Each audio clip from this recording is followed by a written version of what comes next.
Hello YouTube, welcome to another episode of Zath's Replay Theater. In this episode, we have Edgecase in the Chung, the Tier 9 new Pan-Asian destroyer. And he's actually here with us today. Hello everybody. So Edge, first of all, thanks for setting the replay. And second of all, can you tell us a little bit about the ship? What you like about it, what you don't like about it, that kind of stuff. Yeah, so Chung is basically a Fletcher. It goes a little faster, it turns a little less. But the two things that really set it apart from the US version of the Fletcher that's in the game are the deep water torpedoes, which people can't see coming unless they hydra them, basically, in exchange for not being able to hit destroyers. And the fact that it can bring radar instead of smoke and or defensive fire. So the version in this replay is running radar. It's a 17-second duration radar with a 7.5 kilometer range. It's a pretty unpopular choice. Most people prefer the smoke because you can almost perma-smoke in this with a very small gap. But I really like the way the radar plays. I think it's sometimes underestimated, and so I've been running it ever since I hit the T8. Gotcha. Interesting. I'm going to start working my way up the line pretty soon. So yeah, it's interesting to see that you're running radar, and I see you've got premium consumables, which makes sense, and you're definitely running the right camo with the Valentine's Day, and I'm looking at your flags here. You've got, I see the Red Dragon for the extra base XP, or ship XP, and commander XP. You've got, looks like Zulu Hotel for 50% commander, Sierra Mike for speed, Equal Speed Charlie London for additional 50% XP, November Foxtrot for 5% cooldown on reloads. You've got the two fire increasing ones, and Juliet Charlie, so you are running protection. Yeah, cool. I'm kind of powering through the line. I was trying to get up to Yoyang really quick. So yeah, there's all the econ flags in there. Yeah, and that's perfect. Makes perfect sense the way you've got it set up, and that's probably exactly how I would flag up mine too. I see you're running radiolocation, huh? Yeah, that's sort of a habit that I picked up in clan battles. When you're doing destroyer-to-destroyer work, especially when you don't have a smoke, I find it gives me a lot of peace of mind knowing at least which direction the other destroyers are likely to be. Mm-hmm. Yeah, makes perfect sense. And you're right, with that smoke, you have to... Like I see right now, you're positioned... Oh, I should have told you when to start, shouldn't I? You're still sitting on the end key, aren't you, at the start? I am, but I can catch up if you tell me to... Go ahead and hit home, and you let me know as soon as you get to the 18-minute mark on the clock, okay? Alright, I'm going to fast forward a little bit. No worries. Sorry about that. We got so busy talking about this ship there. Alright, I'm at 1803, 2, 1, there. Okay, so can you just call out your timestamp for a little bit here? 1753, 52, 51, 50, 49, 48. Are we good? All right, we're synced. Perfect, thank you. Okay, so like I was about to comment, your positioning here is perfect in that you are aware that you've got a target kind of on the other side of B cap, and you're ready to run should you get detected. Yeah, I've made the mistake early in this line of sitting in like a perpendicular place, but that's it's not really a good place to be, especially since you can't torpedo other destroyers anyway. Right. So right about here, I'm moving to that traditional facing straight out from the point. That lets me get away if these cruisers charge me. It turns out that they're not. They actually just smoked up over there. I'm surprised that Des Moines didn't radar, because I think you are in his radar range. I was skirting it very closely, so I think I might be. Des Moines, of course, has that 9.9 range. Right. But maybe, you know what, maybe this is an example where you having the radar kind of saved your bacon there, because if you had smoked up, that would have been a sign for him to just say, hey, radar me, you know? Yeah, that's a good point, actually. Oh, hey, look, Shimakaze. You weren't expecting him there. At least I wasn't. No, I was definitely not. I had my eye on the cruiser. I kind of got lucky, but that's the other reason why you always, if you're going to cap that B in Ice Islands, you want to be able to get away. Yeah. Because crazy stuff like that guy happened. Right. Now, what's your radar range? Is 7.5. I just turned it on Right. to counteract his smoke, and that lets my team keep shooting him for a bit. Right. And I like how you're using F3 to communicate to the team and say, shoot him. That's awesome. Something I picked up the first couple of days of using the radar on the T8 is if you just radar, it's so short that really nobody has time or knows to respond to it, and it's over by the time they turn their guns. Right. So those the hotkey commands, and I also started pinging the map when I'm about to radar, so people look at that map cell. Oh, that's a good idea. So yeah, I mean, in this nice. case, we got a little extra damage on the Shima. Right. Well, and plus, you got the reset, so now you're able to back into the cap here to prevent the cap. Yep, and I'm starting to get greedy. I want the torpedo on the Missouri enough that I'm going to back into his radar range. Yep. 9.5, if I recall correctly. Yep, and so I'm definitely there, but I don't think he knows I'm there. Right. And if that Shima's not still screening the torpedoes from inside that cloud, then it's going to be very difficult to see them coming, especially because he's going slow. Right, and the deep water torpedoes going underneath destroyers, of course, means that Shimakaze, if he's sitting in smoke, he'll probably have a quick heart attack for a second, then watch as those go effortlessly underneath him. But more importantly, the Missouri then is aware. Correct. But with the amount of speed he's got, battleships, of course, can't really... Yeah, he can't really get out of the way of that.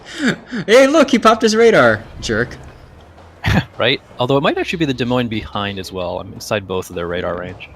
Oh, if you're lucky, they'll both pop their radar and waste it. Oh. Torpedo hits, no flood, probably because he's still on damage control, cooldown, or immunity. Probably. I think he got, what the other destroyer probably got a hit as well. Yeah, that's what it looked like. So the radar's down, which probably means gone. it was the Des Moines range that I left. Hey, you got Natser in here. Yeah. I just noticed that. At this exact moment. I was like, hey, that guy's familiar. It looks like he might have pulled a Natser too, just judging by where his ship is in relation to that island. And I see somebody else recognize him too now. And by the way, so this is a tier 10 battle, but really there's only a couple of tier 10s. The Z-52, of course, is probably your biggest threat, but it looks to me like he's off on CCAP. Yeah, I would like very much to avoid the Z-52. Although, if he tries to do Z-52 things where he smokes up and turns on hydro, my radar outranges his hydro. Not by very much, but by a little bit. Good point. Yeah, so you can kind of just kite away from him and spot him and be like, haha. Yep, but you could very briefly down at sea, the camera shows somebody shooting out of smoke, and I assume that's some combination of the Neptune and those other destroyers. Yeah, probably the Shimakaze. Huh. Or maybe the Fletcher. I like how you're using the torpedo. At that point, I want to go find out. Right.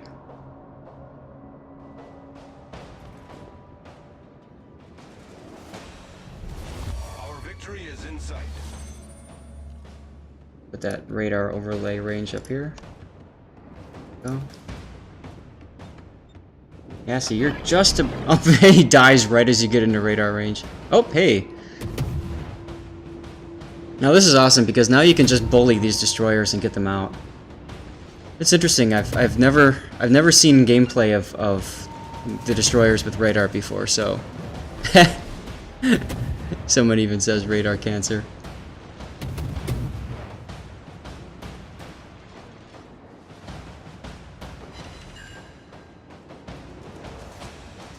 Now, are you using... Can these equip that module that extends the radar duration?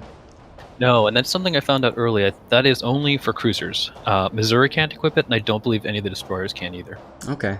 I don't have a black. I thought maybe it could, but I could be wrong there.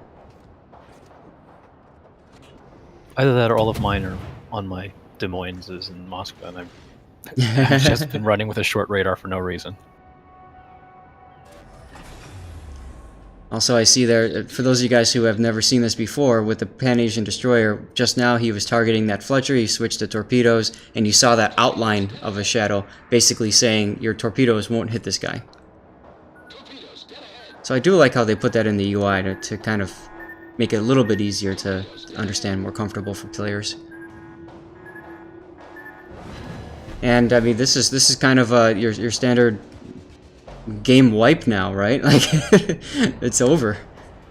Yeah, our guys at A handled the cruiser push pretty well, which is good because otherwise I'd be sandwiched right now. Right. Well, and I like how you kind of stayed at B, and you were almost unwilling to leave it, which obviously kind of stalled their push into B, of course, and looked like the group at C kind of pushed and then kind of stopped. So. And then now they're in that the corral formation, right? Yeah. Wow. So your deep water torps are just get what they can, right? Yep. Although neither of the two destroyers that are visible, but everybody else looks like they want to camp that smoke. Right. And you could radar, but that would just make them like flee. So.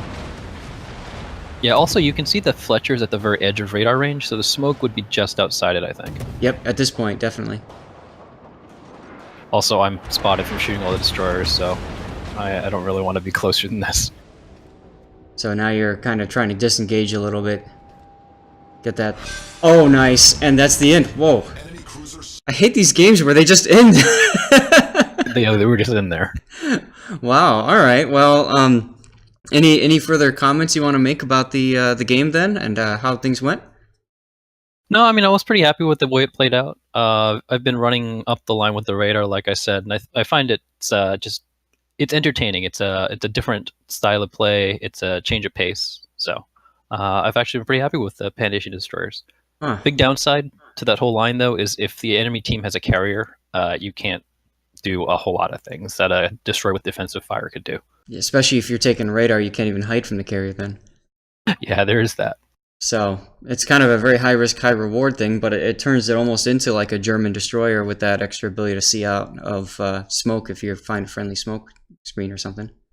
Right, except German destroyers get to pull the trick where they smoke and hydro. With the Pan-Asians, you got to pick. Good point. Good point. All right, well, Edge, I appreciate you sitting in here and helping me put out this replay. So thank you very much for your time. Yeah, and everything. great series. Thanks for doing this for everyone. Hey, no problem, man. All right, well, YouTube, we're gonna cut this now, and as always, do your usual YouTube crap and send me replays. I want to share it, and if you've looked at the forums, I'm really excited to be collaborating with Nico Power now. And once a week, I'm gonna pick any replay out there, and Edge, it might be yours, who knows? But I'm gonna submit that to Nico, and whoever gets that gets 5 flags, which is pretty awesome. And I'm also getting ready to launch my giveaway. Once I hit 100 subscribers, I'm going to put out how that's going to work. And I've got some T-shirts and some achievement pins from the Let's Battle tour I'm looking to send out to people. So be on the lookout for that, guys. We're at 97 subscribers, which is freaking awesome. So once again, Edge, thank you so much. And I'll see you later tonight for clan battles, or maybe tomorrow or whenever. Thank you. All right.